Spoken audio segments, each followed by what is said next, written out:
My husband keeps bothering me about chores and work, and it's really getting on my nerves. Whenever I ask for something, he says mean things to me. I just wanted us to go through life together happily as a married couple. But if things stay like this, what's the point of being married? Just when I felt like there was no hope, my husband's behavior suddenly changed. I started to think maybe we could finally have the perfect married life I've always wanted. But I was wrong. I shouldn't have believed him. My name is Michelle Taylor, and I'm 43 years old. I met Edward a few years ago while he was on a business trip, and now we live together. We used to have a long-distance relationship where we had to fly to see each other because we were both so busy with work. But after dating for a few years, we finally got married. I'm going to make you happy for the rest of our lives, Edward said when he proposed to me. I never thought I could marry such a wonderful man. Back then, he was really friendly, and it seemed like a lot of women liked him. It might sound weird, but I felt really lucky that he chose me.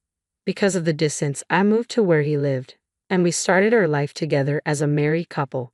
But I couldn't just quit my job, so I found another company to work for. Why? Well, because Edward wasn't earning enough. Either his company didn't pay well, or he hadn't been promoted. I wasn't sure, but his salary was definitely too low. If I stopped working, we wouldn't have enough money to live on. At first, Edward wanted me to stay at home. But as we faced reality, he stopped talking about it. Even now, years later, it's the same. We both worked hard to make ends meet. But then something happened that changed everything. It was because of Edward's actions. He was really nice when we first got married. But as time went on, he started showing his true colors. It started with little things. Like, he wouldn't clean up after eating. Hey, can you clear the table when you're done? Oh yeah, sorry. He'd do it when I asked, but then he'd forget again a few days later. Can you take care of the dishes? Oh yeah. We had talked about sharing household chores before we got married, but once we were married, Edward hardly did any chores. He always had an excuse. I thought maybe he was just tired, so I didn't bug him about it. But if I'm honest, Edward finished work earlier than me, and it seemed like he had it pretty easy. He even said his job was easy. Meanwhile, my job was demanding and kept me busy almost every day. Dealing with Edward and managing work along with household chores was really tough. Couldn't he pitch in a bit? I reached my limit and decided to talk seriously with Edward. Hey, about the chores, could you maybe help out a bit more? I'm really exhausted. Suddenly, Edward's expression changed. You could see right away that he was annoyed. I get it, he said, his voice full of anger. Although I didn't bring it up then, I couldn't help but wonder why he was so defensive.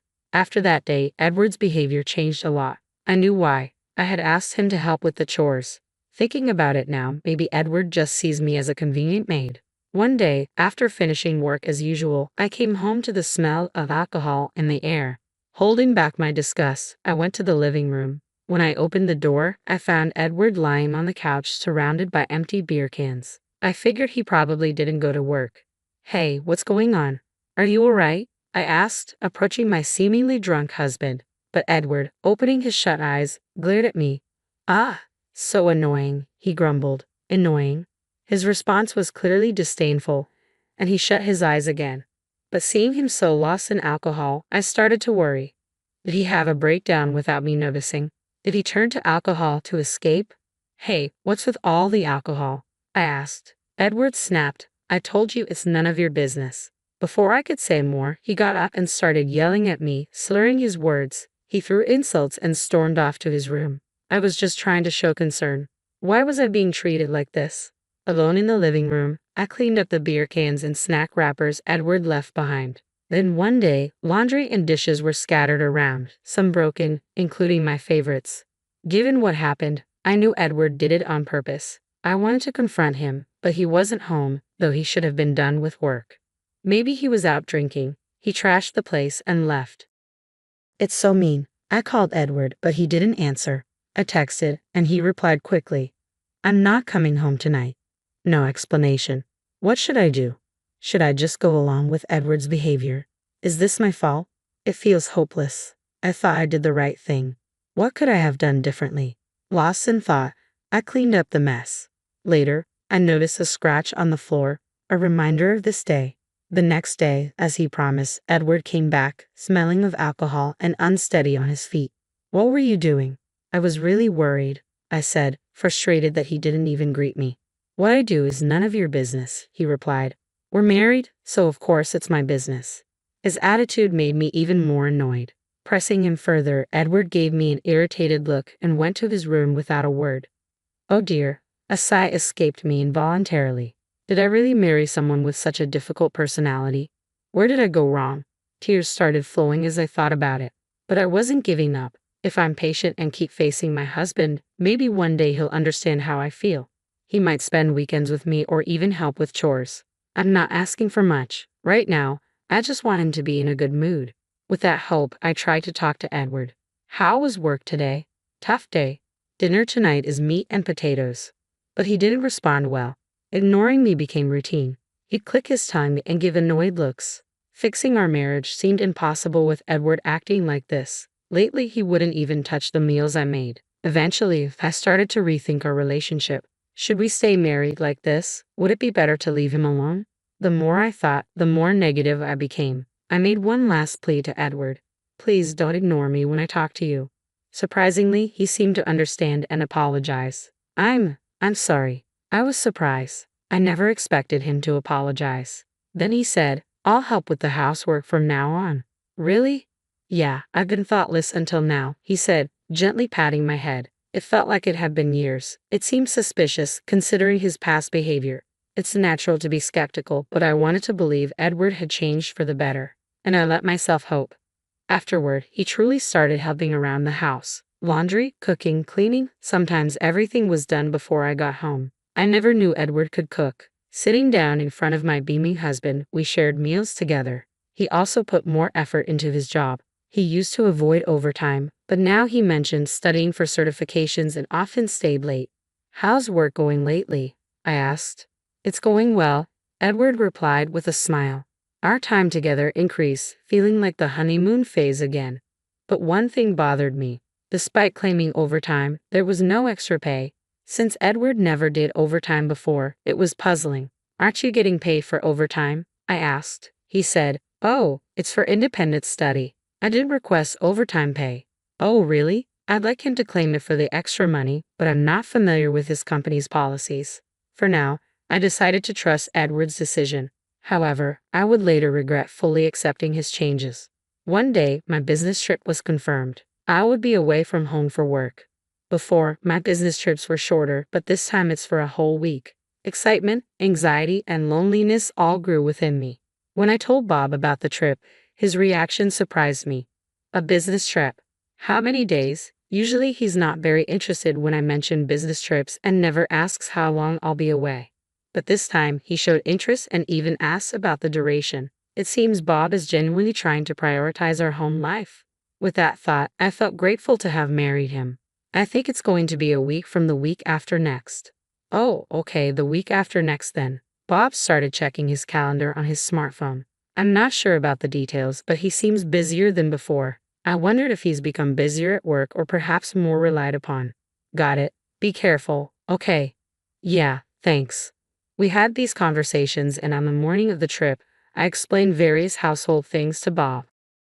Thinking he had finally understood, I briefed him on the discount store, ironing techniques, and where to find daily necessities to make things easier for him. Well, I'm off now. Call me if anything comes up. All right, thank you. With that, I headed for my business trip. That evening, when I returned to my hotel after work, I received an unusual message from Bob. How's work going? It's going well. After some casual chit-chat, I sent him a goodnight message and set my phone aside. I couldn't help but wonder if everything was okay with Bob. Was he feeling lonely all by himself? With these thoughts, I continued preparing for work. About a week later, I finished my tasks and started heading home. Luckily, I finished a day earlier than planned. If no last-minute work comes up, I'll have tomorrow off. Feeling happy on my way back, I thought about cooking dinner and stopped by the supermarket. What should I cook? Curry, stew. Then I realized we might be out of oil, and it dawned on me that I hadn't informed Bob about my early return. Would he be surprised if I just showed up? I texted Bob to check if we had oil at home and to let him know that my business trip had ended early and I was on my way home.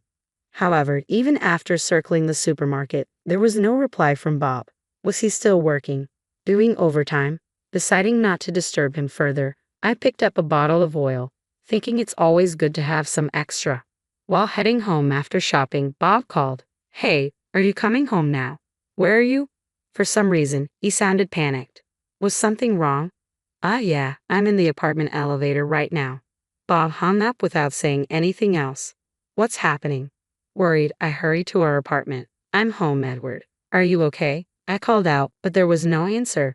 Just as I was taking off my shoes and heading inside, my husband rushed out of the living room and collapsed in front of me. Are you okay? It's hard to breathe. Call an ambulance, he said, grabbing my hand. I dialed 911 quickly. Within minutes, the ambulance arrived. I let the paramedics in, and they checked on my husband.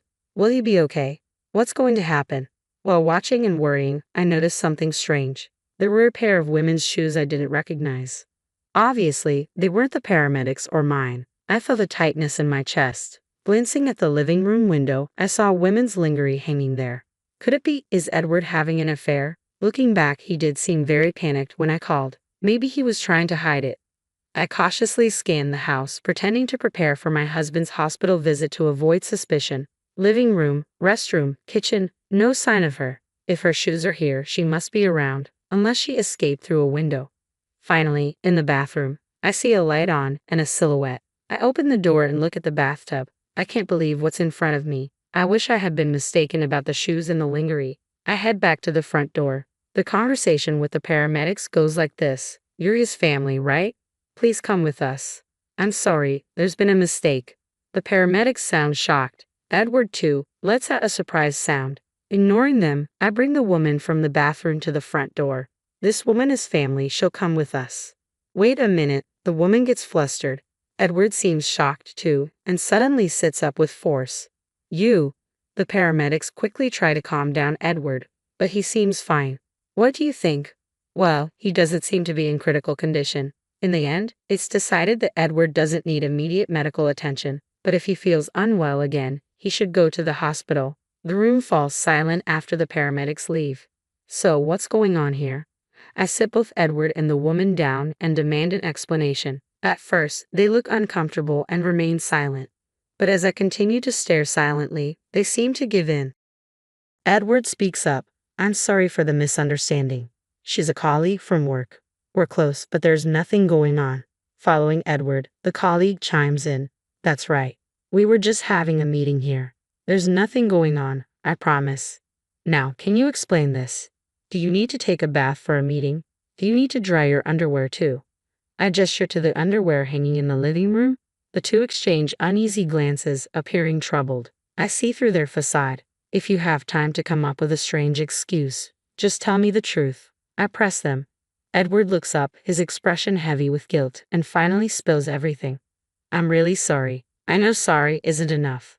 So, you've been lying about working late? It turns out Edward had developed a close relationship with his colleague Kate. After we got married, he started cheating because I kept nagging him about household chores.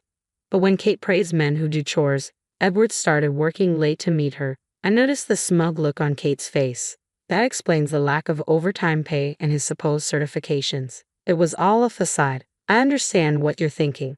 Let's just end it with a divorce, I declared. Please go ahead and be with her. I was so fed up that divorce seemed like the only solution. It wasn't a threat. The deception I had endured had become unbearable. But Edward wouldn't hear of it. Divorce? That's not the answer, he insisted. If you had told me you were coming home, none of this would have happened.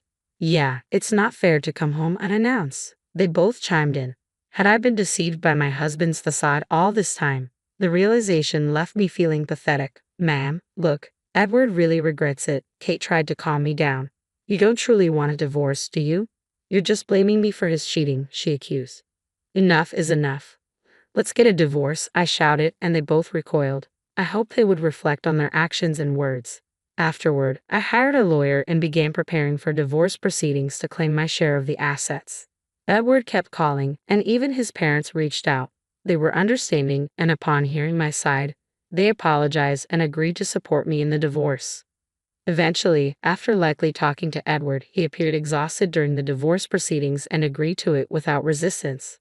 I reported Edward and Kate's affair to their company. Following the divorce, John and Kate, both employed at the same company, were quickly exposed for their affair. They faced ostracism from colleagues and seemed to lose their standing within the company. Additionally, they became the subject of gossip among talkative older women, and even clients began discussing it. Unable to endure the toxic environment, they resigned from their jobs. I'm uncertain if they married, but they likely faced financial strain. If they did marry, I can imagine them arguing over money. I promptly moved to a new, more comfortable and affordable apartment. Reflecting, I recall choosing the old place to accommodate John's preferences. As I return home, I exhale a sigh of relief, grateful that chapter of my life has closed. Since the divorce, I've dedicated myself more to work, leading to significant improvements in my performance and a subsequent raise. While initially made in anger, the decision to divorce now brings me a sense of liberation. With this in mind, I enjoy my favorite tea, preparing for what tomorrow may bring.